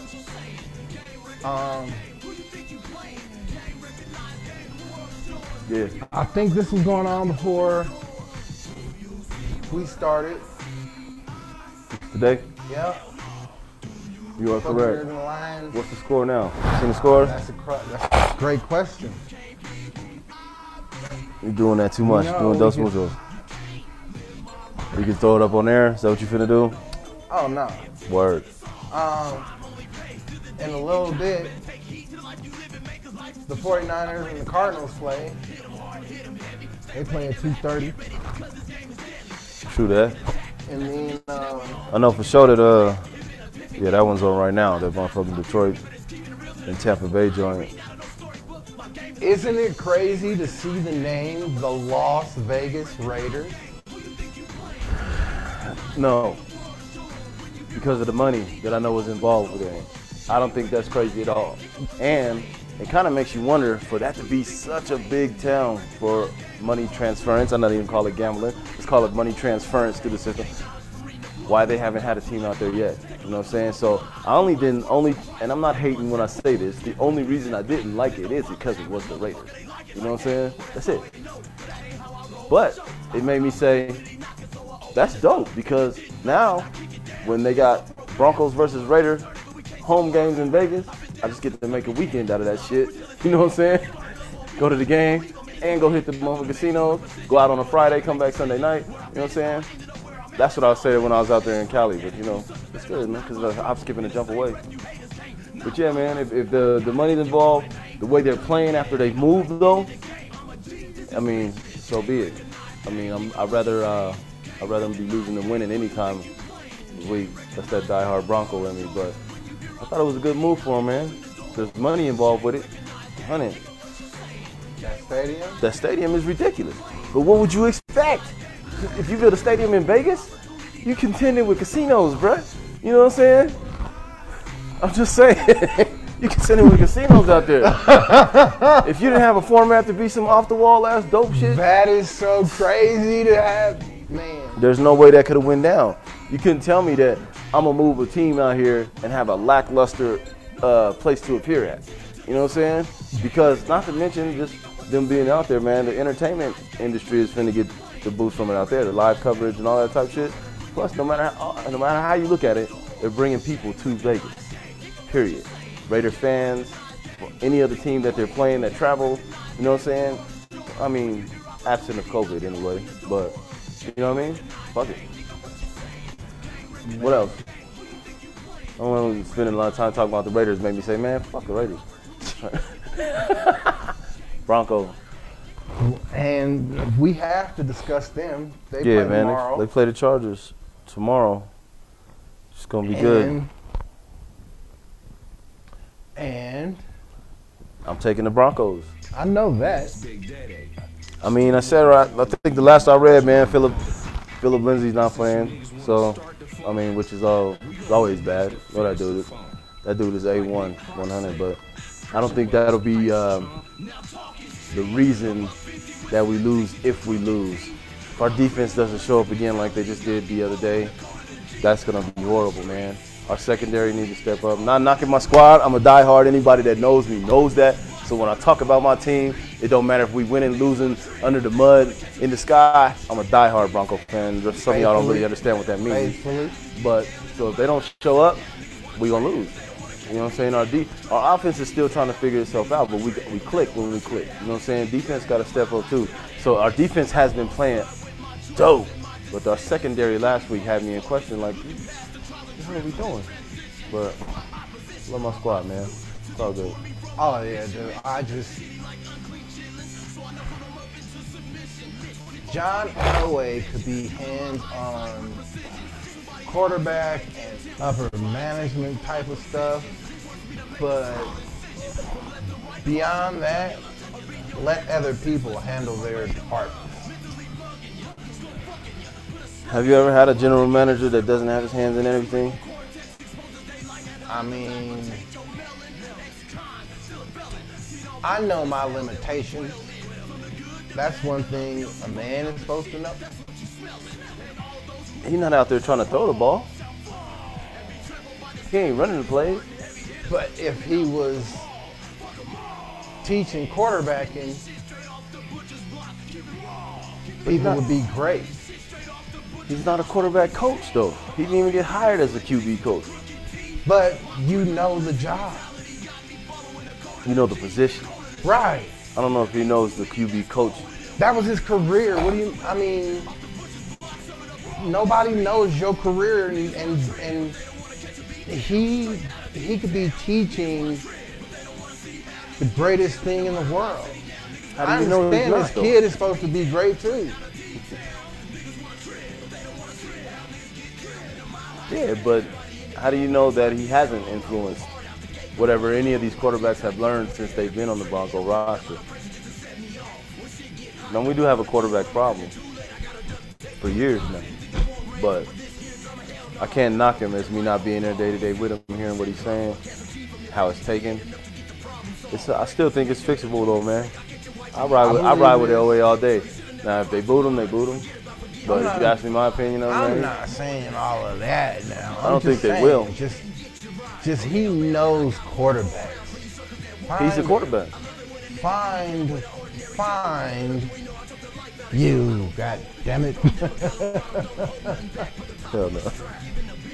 Find the next generation you, god damn it. That's all. Everybody else will believe. That's what's up. For real. Everybody else believed because that was John Elway. As soon as he got the right players, it was like, all right, let's believe. Right. That's how that goes. That's how that goes, man. But you also got to look at any kind of discredit you're giving him. You got to give him the credit for how involved he's been in all the rest of the good things that he has accomplished since he's been in that office as well. You know what I'm saying? He put those teams together, the winning teams that we've had since he's been there. That was his job as well. I'm not gonna lie. And well, we're online as well. Anybody that was around me at the time that we picked up Peyton, I talked so much trash about that shit. Only because it was like I don't know how many years in a row we made it to the first round of the playoffs, and the coach just smashed us in the first round. I hated Peyton Manning, dude, and he was injured. You know what I'm saying? Coming off the injury, I didn't know how wise of a decision it was. And I can't knock every play that he ever played when he was a Bronco. I can't give him all the credit in the world for winning the Super Bowl like everybody gives him credit, but I know what part he played in it. You know what I'm saying? So I can't never knock the decision of pulling him in, but I didn't like it. So, but that was still an Elway call, and it made you feel like he was there. You was like, all of it does. Even the bad ones make me know that he's there. Shit, I don't think Elway's perfect. Elway is Elway though. But look at. I can't name any season that the idea behind the decisions that he's made, I didn't agree with. That was the only one. I was like, why the hell would you bring this broke neck motherfucker? You know what I'm saying? But then, you know, Peyton was Peyton, and I can't knock that. But any other decision that he's made from that front office, man, it's been good decisions. How it plays out, that's not something he can foresee. I'm not defending Elway like that. No. I'm just saying, So that's my I guy. could be just, in general, asking too much. As a fan, I could be doing that. I could, you know. That what I makes mean? you a diehard too, because you know some of the coldest motherfuckers influential-wise are some negative fans, but they're diehards. It ain't like you gonna switch up and be a Raider fan if Elway don't get his shit together. You know what I'm saying? I'm never gonna change sides like that. Man. That would be crazy. For sure. You want to start the funk? You I better can't. bring your lunch. No. Cause it's the fourth quarter, third. That's what's up. See, and that's one of the reasons why I've never gone. Like people go, why don't you go back to Atlanta? Why don't you move to LA? For some reason, your baby You falls know- asleep whenever reggaeton plays on YouTube Music. Strange? Maybe. But you're thankful I for believe whatever it's puts here. your baby to sleep. Like the Now, same way you're just hoping they don't wake up that during this ad. Atlanta Upgrade is to YouTube what Music it Premium is. and get uninterrupted I believe ad-free Denver music. can become more non-stop reggaeton, that more next non-stop black sleep. thing Start a once trial on blacks us. Terms see and conditions what they're apply. capable of here, of working together. You know what I mean? And that's one of the issues that hinders the growth of the music in general. Us not supporting us, or not even just music, us not supporting us in general. If we were, our dollar would last longer within our community. Do you eat at any places locally when you come into town? As far as black owned, since I've been out here on this trip right here, I've had the luxury of over at my pop's house. My pop's and wife Jackie. The food is over there. I would advise if they wanted to start selling plates, you know what I'm saying? Come eat their black owned, but you know, nah. Other than that, nah, man. I have not had the opportunity to explore or look into any of the up and coming or established black owned food joints out here right now, man. You know, not on this trip. I can't think about how far back it's been. You know what I mean? The only person black-owned cooking that I was out here supporting was Day Day. You know what I'm saying? So, other than that, I haven't really looked into it. Haven't lived here like that to know either. You know what I'm saying? I remember every time we went down to Juneteenth. You know what I'm saying? Pigger sandwiches. Oh yeah. Pigger stand. Yeah, fuck yeah. Other than that, it's been that long since, And you know what I see- mean? That's been a while too. Yeah, see, you know what that is now. What is it now? It's a pizzeria. It's a pizzeria? Gentrification, huh? Gentrification. Thank you, Mayor Hancock, for gentrifying a black side of town. Yeah, people want to say what they want to say, but niggas know it for what it is when we grew up. I don't remember a whole lot of white people walking around on Welton. No disrespect to you living on Welton, but I'm telling you from my point of view, once again, this is an adult show.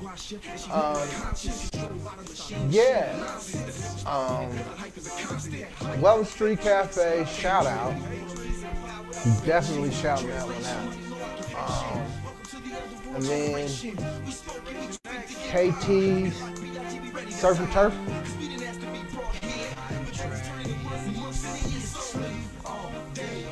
Yeah. Oh, come on, man. Yeah, that's what's up. I wonder how much money that's going to draw. That's the only thing I'm really concerned about, how much money that's going to make. I don't think the entertainment factor is going to be there. Don't think the entertainment factor is gonna be there. Nah, man. I mean, I can tell you Unless what. that white boy knocks him out. That's the only other. Okay, how about And this? see, there's I cats. don't think there's cats the that white been- boy will knock him out. Awesome. Thank you for clarifying that. Thanks for clarifying that. Because there's cats that, you know, been in that gym and in that ring for decades that have fought this dude and couldn't even barely touch him. I mean, you know what I mean? He's 43. Like That don't mean nothing. in general, I know I don't. That's what I'm saying. Ain't no, I'm in the gym 6 days a week. I know. I can testify. That's what I'm saying. I'm just saying. If he goes back to his mentality and training, yeah. Who, Floyd? Yeah.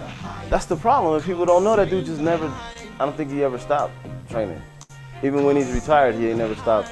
He never stopped training. He might have stopped training for a fight, but I don't think he'll ever stop training. So you think he's? I don't think he's never. I don't think he's never not. I don't know why he ain't knocked nobody out anymore. He's not really a puncher though. But he knocked niggas out. He can. Yeah. He can. I'm not saying he doesn't have any power in his punches, I'm just but saying. he's not a puncher. Yeah.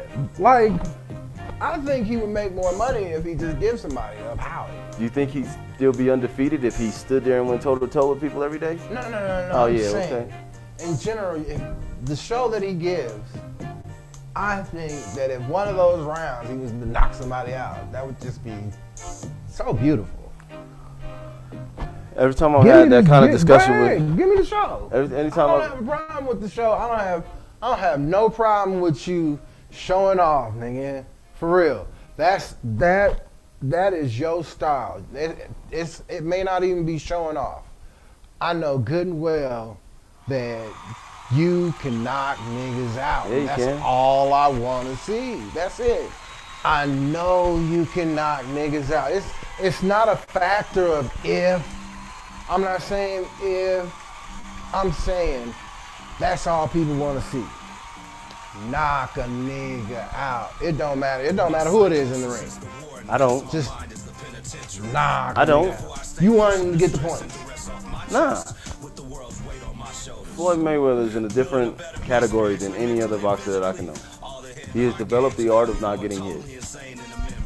Perfected the craft of not getting hit. In boxing. I'm not taking that away. In boxing, the pugilist sport, that in the beginning, man, it was honorable to stand toe to toe and fight in the phone booth. You ever heard that phrase, fighting in the phone booth? Yeah. Yeah. All right, so I'm saying, man, that was some honorable That's shit. crazy. So to see that, right? To see that, and You're this right. dude will stand in the phone booth with you and elude and still slip and never get touched by anything.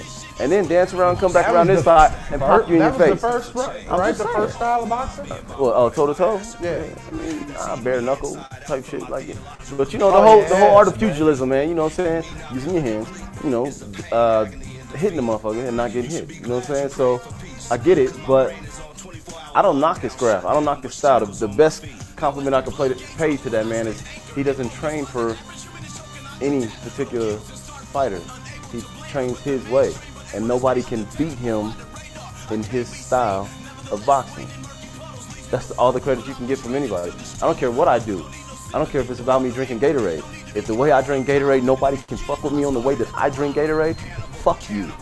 You feel me? So his cocky nature and demeanor and everything he has all due credit to have that. That's what I'm saying. So if this dude comes in and knocks his ass out, I'm gonna be very disappointed. It's not gonna be amazing to me for him to not be able to slip punches from a no-name up-and-coming wannabe YouTube star, even though, you know, yeah, what he did to Nate Robinson, blah, blah, blah, all that good stuff that he's been on, all the money fights that have happened behind that. Right? Nah, it was money. It wasn't crazy, it was money. Them dudes did exactly what they came to do, man. That pay-per-view shit generated cheese. The other fight that he had with the other YouTube stars generated cheese. That's what that fight with Floyd is about. Cheese. It's showing about this dude actually thinks he can beat Floyd. Come on, media's gonna hype it up to that. That's how you sell the tickets. But you really think this dude is? If he's watched anything, he really thinks he's the one that can beat Floyd. I'm not thinking anything. Come on, man. I'm pretty quick with mine too. I'm pretty quick with mine too. And I can't tell you I'm not gonna touch that nigga, but I don't think I can hit him enough to beat him. I am waiting to see. Just saying. I'm not gonna lie. I'm waiting to see. He had to eat a couple of humans to get up to my weight class and all, but you know what I'm saying? That motherfucker. Don't let it fool you. You dig what I'm saying? Shit. But real spit, the money that is generating in the sport is only frowned upon by those that can't make that kind of money in the sport. You know what I'm saying? Now, the fact that it's taken away from the art, the craft, the skill by making it a circus sideshow with cats that can't even really fighting for all that much money. it kind of hurts those guys that are really, you know, nose to the grind and been in the gym and perfecting their craft and still can't get a payday like that. That kind of sucks, you know what I'm saying? But in the same, I'm never gonna knock. That's the one thing you can't knock about Floyd's hustle is Floyd gets money. You know what I'm saying? He gets cheese. His pay-per-views are some of the highest ever. You know what I'm saying? So anything like that. I don't. Floyd, I would love to see you just knock somebody out one time. And he's knocked people out though. He's knocked people out. I know. Oh, okay. You talking about again? Yeah. You just want to see him do it again? Now. You don't think he can? Just this one. You want to see him knock this one? You got something against what? Paul? What's his name? Jake Logan? Paul Logan? What? Jake Paul. You got something against him, dude? Oh. I'm just joking. All right. Still, I would rather see him knock her out too, though. Honestly, I didn't even know who the dude was until. Yeah. I can't honestly tell you what he's done, or I know he's a I didn't YouTube even star. know who he was. I think he was in one of the shows my daughters used to watch. My daughter used to watch. I can't remember the name of the show on Nickelodeon or something like that, but he was on it. I'm being honest to God. But I don't know who he is, too. I did not know who he was. I didn't until he was about to fight that boy. The other one? Mm-hmm. Yeah. I don't know, man. But there's other fights that I'm looking forward to as well, man. Like I think Gary Russell just called out Gervonta Davis. Woo! Yes, buddy. Yeah. That's what's up. Now those are fights that I want to see. Shit like that is some shit I want to see. You know what I'm saying? Or it makes me question like who wants to see Canelo? Who? Canelo. Oh. Who wants to see Canelo? I'd like to see one of them, you know, the older Charlo twins, the one that went up a weight class. I want to see them. I would rather see him fight Canelo right now.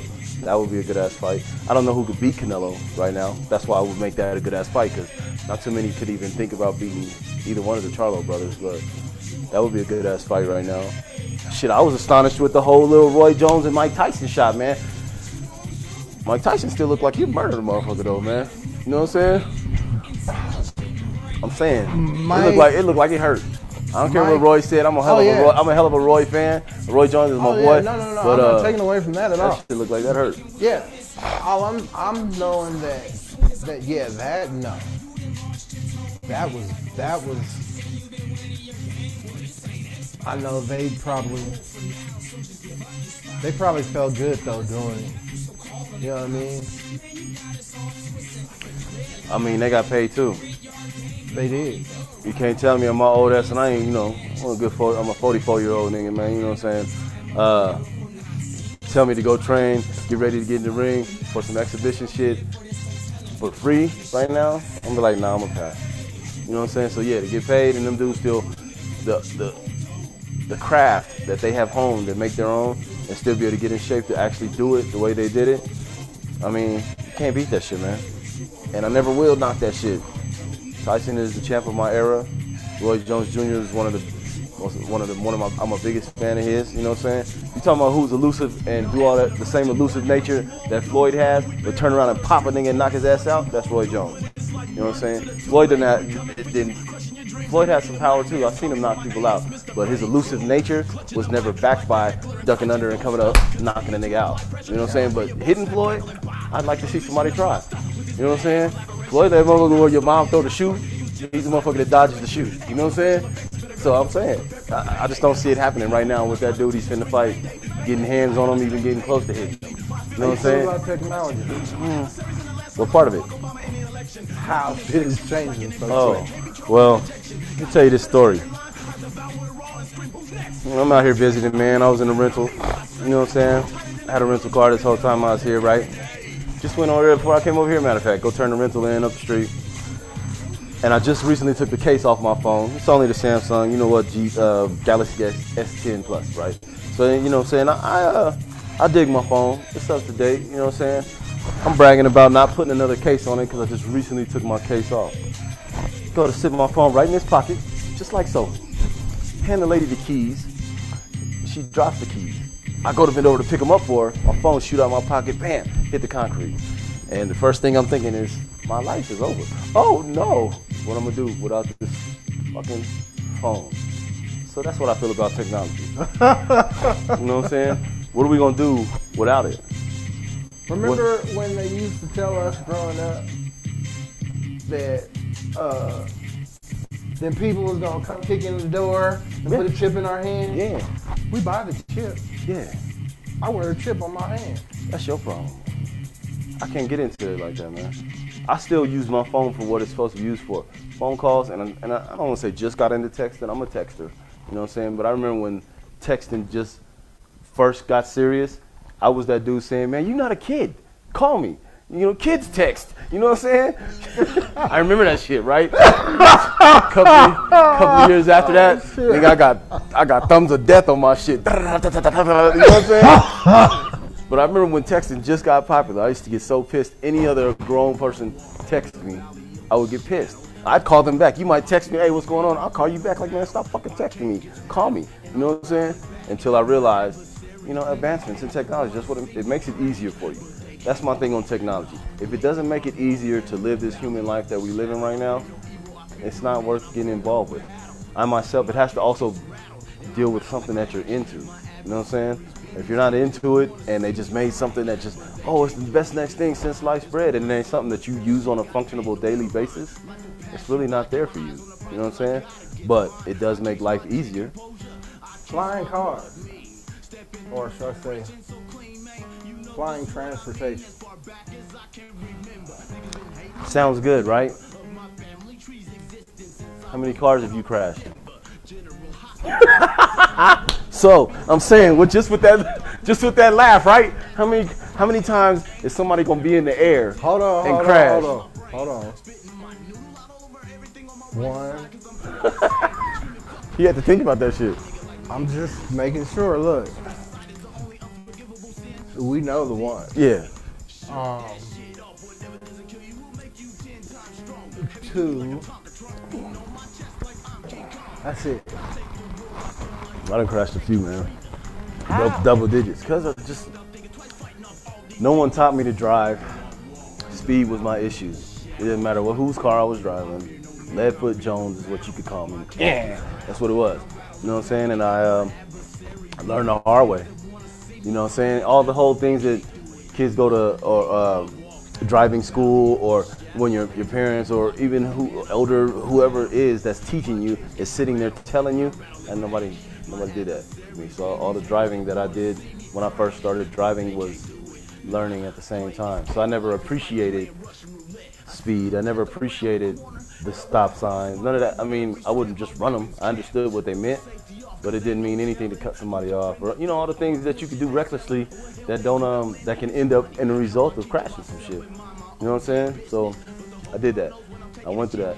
Crashed a group of cars, especially between the ages of 18 and 20. I crashed a group of them, and only a couple of them were mine. So anybody that hears that right now, shout out to you. Apologize for that. It was me, and you know it. But yeah. But I'm looking at flying cars. Come on, man. How many accidents is it gonna take? Flying transportation. This is flying transportation. If the safety behind it is the biggest issue, then that should be successful. The story I just told you about learning how to drive myself, if they got people driving these things that learn how to fly themselves, yeah, you got a problem. You know what I'm saying? But then that has nothing to do with, that's the here and now. That's what's getting ready to come out. 2 decades from now, flying car might just be the next thing. You know what I'm saying? How many of them are going to get crashed though? They already got 2 of those that they have. Who is it? What company?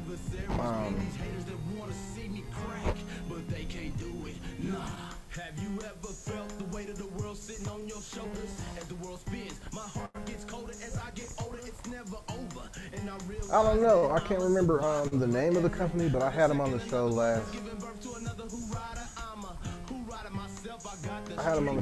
Time. That's what's crazy. That's your track too. You know that, right? It is.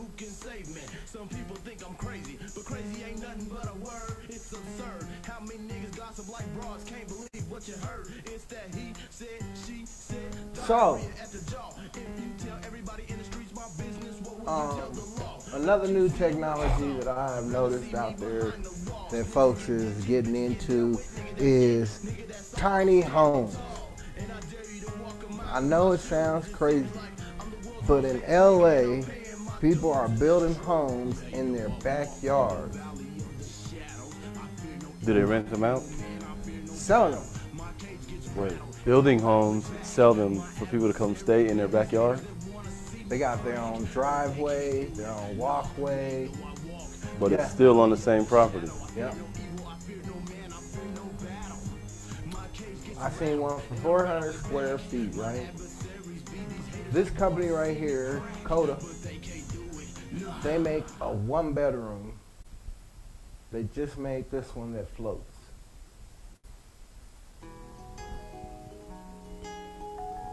It's crazy, but it's not crazy. It's crazy. I'm not a little dude. At the same time, there are people that are just not trying to get married, or not even that they're trying to get married. There are some people that are not trying to make babies. I was gonna say, man, because I've seen plenty of the tiny homes episodes where it's couples getting this stuff done, and you wonder like how the two of y'all gonna fit in this spot that's really only big enough for half of a person in the first place. But I mean, I got to say to each their own. If this is a technological advancement to where it's saving you from something, whether it's saving you money, saving you, you know what I'm saying? If you're just looking to cut your costs on your electric bill by having less of a home to run electricity through, hey, you got it. You know what I'm saying? But I'm looking at it like, how comfortable can you be In a prefab home? and be 6 foot? That is a very good question. It's for I some. don't know. It has to be for those that. I mean, look at the stairs on here, man. I don't even know if I can fit up that stairwell, dude. It's not that it's far. It wasn't a long walk. I didn't say nothing about being out of breath getting up to the top. Nigga, I'm talking about turning the corner and like, think thin. Nigga, just to get up to the bedroom, nigga. You know what I'm saying? How am I walk up a spiral staircase when I can't even stand straight in the walkway? You know what I'm saying? Look, I think the concept is dope though. It's just, it has to be for those that it's for. It can't. right, it's a select group of people, but you know, there's always some. It's just like you see, when you see that big person in the little car, you go, oh my God. But you don't say anything about it because you go, you're in a little car. You know, it's killing me. What if you up in that joint, man, and have you a nightmare or some shit? Wake up out the bed, you know what I'm saying, tripping. You gonna bust your whole house apart. You know what I'm just saying, man. But I guess it's like I said, this is considered a 2-bedroom. Were those the stairs too? Yep. And I totally understand what you're saying. But there are, once again, there are people who just don't. Not even that you put it in a backyard. Like, you can buy some land and just, you know what I mean? I feel you on that. I mean, they make them just like any other mobile home as well. You can build it and have it delivered to you. You know what I'm saying? Or have That's it what I'm saying. built. These are prefab. Yeah, so it's not like the concept behind it. Now, They're just for trying to get instance, them here in America.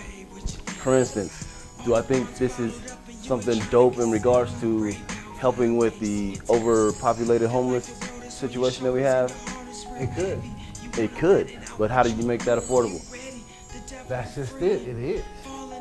To who? It's a prefab. To who? Because to help with the homeless situation, there's a lot of things that are affordable, but they. Now, in general, that is a bigger statement within itself. Giving homes to people are trying to get themselves together or trying to be a part of society and move forward and grow. That is a big That's one thing. And then you have people that are just wanting to put themselves inside of a building. just so they can be there and reap the benefits in general.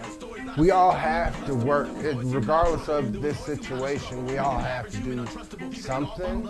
And that's the hard part, is trying to find the something. And nobody is understanding that it is not easy trying to find work for anybody. And a lot of people are hurt, and all they want to do is work. You know what I mean? Nobody wants to not work. You understand? Yes, there are those that do, but the majority honestly just want to have something to do. Working feels that's something to do. And that's the bottom line of that for me.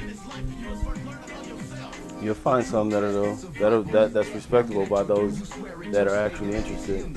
And then you said it yourself, there's also some that don't. You know what I'm saying?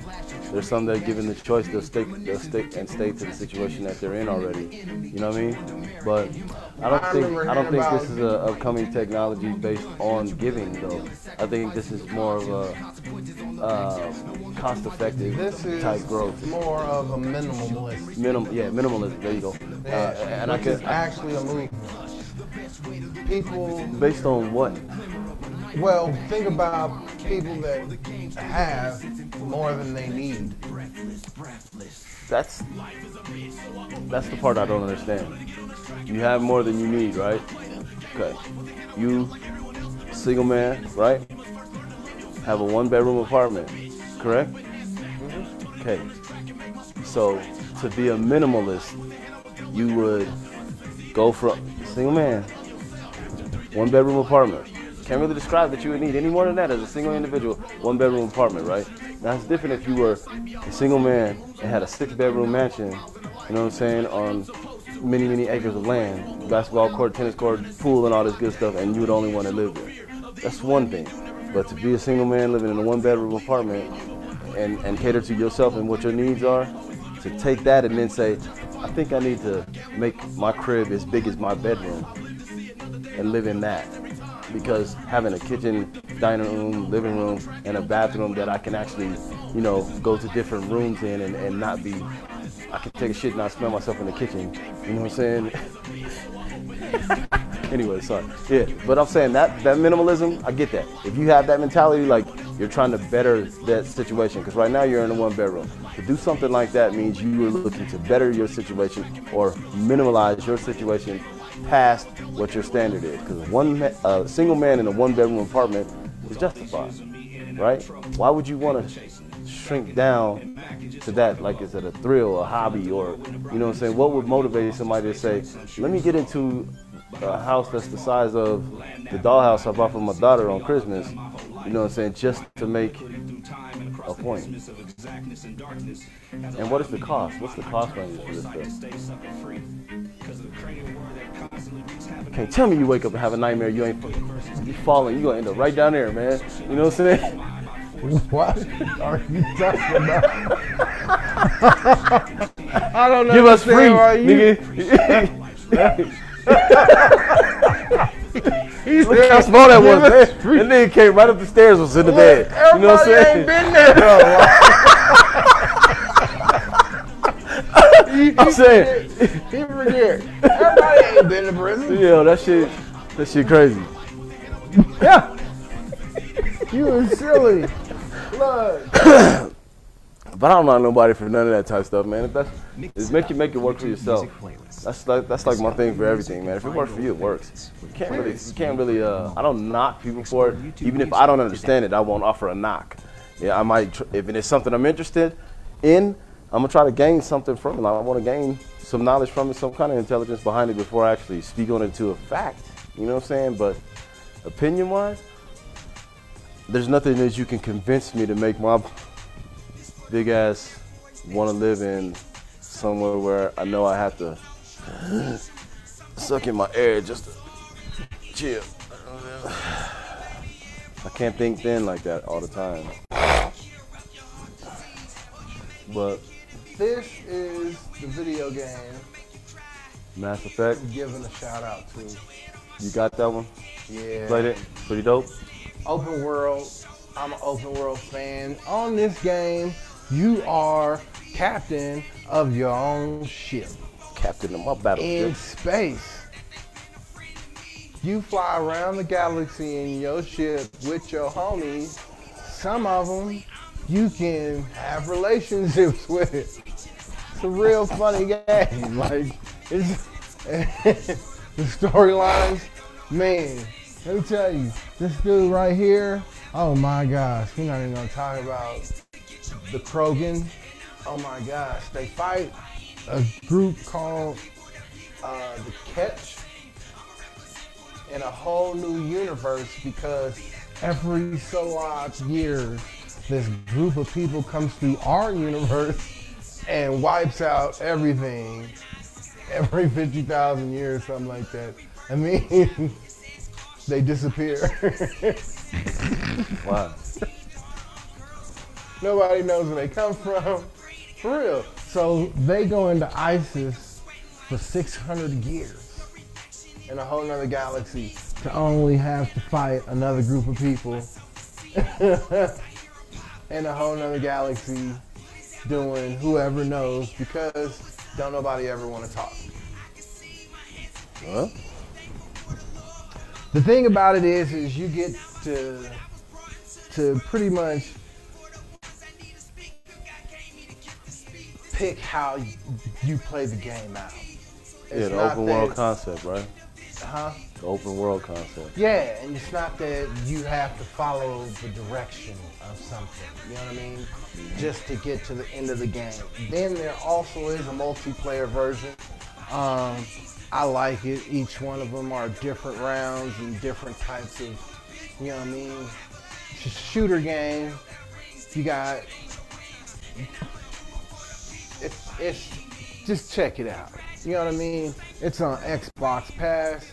I don't know about PlayStation, but just check it out. Beyond that,